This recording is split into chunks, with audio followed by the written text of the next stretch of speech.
राधे राधे, जय श्री कृष्णा। संसार में कर्म प्रधान है।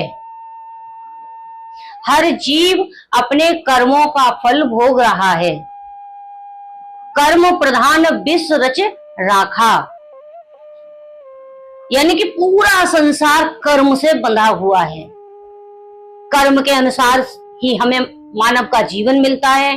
कर्म के अनुसार ही हमें 84 लाख योनियां प्राप्त होती हैं। इसीलिए हमारे वेद, हमारे शास्त्र, हमारे पुराण एक ही बात को बार बार बोल रहे हैं, एक ही संदेश दे रहे हैं, अपने कर्मों को सुधारो। हर मनुष्य को अपने कर्मों के बारे में विचार करना चाहिए, क्योंकि जो जैसा कर्म करेगा उसे उसका फल निश्चित भोगना पड़ेगा। अब आप देखते होंगे, कोई बच्चा है, घर में जन्म लेने से पहले ही वो करोड़पति हो जाता है, क्योंकि उसका कर्म बहुत उच्च होगा।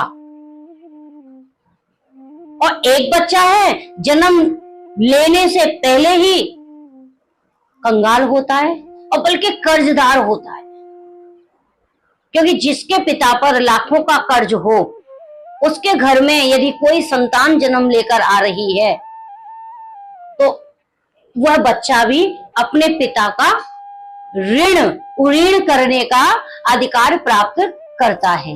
यानी कि पिता के साथ में संतान भी कर्जदार कहलाई जाती है। तो ये कर्म ही तो है कि एक बच्चा जन्म ले रहा है बड़ी हवेलियों में, बड़े बड़े महलों में, एसियों में, और एक बच्चा जन्म ले रहा है झुग्गी और झोपड़ी में। तो ये क्या है? ये कर्म है। अब हम सोचेंगे कि ये सब भगवान के माध्यम से हो रहा है। भगवान ना तो किसी को दुख देता है और ना सुख देता है। भगवान किसी को अच्छे परिवार में जन्म भी नहीं देता और ना ही किसी दरिद्र परिवार में जन्म देता। ये जो भी कुछ है, ये सब हमारे कर्मों का फल है। तभी तो हमारे वेद, हमारे शास्त्र सब एक ही बात को कि कर्म अच्छे करो। आप यदि अच्छे कर्म करोगे तो आपको अच्छा जन्म मिलेगा, अच्छे कर्म करोगे तो आपको अच्छा जीवन मिलेगा। अब 84 लाख योनियां इस संसार में, सभी जीव अपने कर्मों का फल भोग रहे हैं। जलचर, नवचर, थलचर सब जीव अपने कर्मों का फल भोग रहे हैं।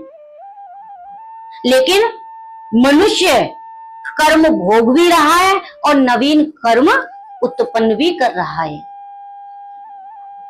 इसीलिए कर्म प्रधान विश्व रच राखा।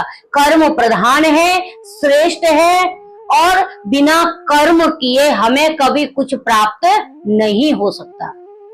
अब हम ये चाहें कि हमें भगवान का दर्शन हो जाए तो उसके लिए भी हमें कर्म करना पड़ेगा। उसके लिए भी हमें उनकी आराधना करनी होगी, उनकी पूजा करनी होगी, उनका नाम जाप करना पड़ेगा, तभी तो भगवान हमें प्राप्त होंगे। अब हम ये सोचे कि हम बहुत बड़े आदमी बन जाएं, अब उसके लिए भी हमें मेहनत करनी पड़ेगी, उसके लिए भी हमें कर्म करना पड़ेगा। तो हर जीव कर्म से बंधा हुआ है। आप जैसा कर्म करोगे आपको वैसा ही फल प्राप्त होगा। हर जीव को संसार में अपने अपने कर्मों का ही फल भोगना पड़ता है।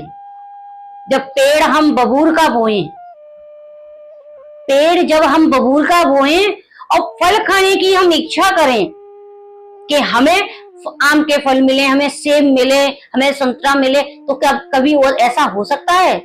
नहीं हो सकता, क्योंकि जैसा कर्म करेगा वैसा फल पाएगा। कहते हैं कि संसार में ना तो कुछ लेके आया है जीव और ना कुछ लेके जाएगा, लेकिन संसार की वस्तुएं ना तो लेके आया है और ना लेके जाएगा। जाएगा क्या? वो अपने कर्मों का फल, कर्म का फल लेकर आया है और कर्म का फल मुट्ठी में बांध के ले जाएगा। उसी से निर्णय होगा कि उसे किस योनि में जाना है, किस योनि में जन्म लेना है और उसको कैसा परिवार मिलना है और कैसे परिवार में उसका जन्म होना है। क्योंकि हर जीव को पता है कि मैं अच्छे कर्म कर रहा हूं या बुरे कर्म कर रहा हूं। हम संसार की निगाहों से तो बचा सकते हैं। हम बुरे कर्म कर रहे हैं, हम ये सोच रहे हैं कि हमें दुनिया नहीं देख रही है, हमें संसार नहीं देख रहा है, लेकिन ये मत भूलो आप कि वो पारब्रह्म परमात्मा हमें देख रहा है। हम जैसा कर्म कर रहे हैं उस भगवान के वही खाते में सब लिखता चला जा रहा है, क्योंकि उसकी एक आंख नहीं, हर जीव पर एक दृष्टि टिकी हुई है। और ये तो आप जानते हैं कि जैसा जीव कर्म कर रहा है उसका उसको फल भी मिल रहा है। वो क्यों मिल रहा है? क्योंकि भगवान की दृष्टि हम पर टिकी हुई है। तो बंधुओं, हम अपने इस जीवन के महत्व को समझें, अपने इस शरीर के महत्व को समझें और अपने कर्मों के महत्व को समझें कि हम जैसा करेंगे हमें वैसा निश्चित एक ना एक दिन भोगना है। इसीलिए अच्छे कर्म करो, अच्छी संगत करो और उस पारब्रह्म परमात्मा का स्मरण करो, तभी हमारा जीवन और हमारा ये मानव तन सार्थक होगा। राधे राधे, जय श्री कृष्ण।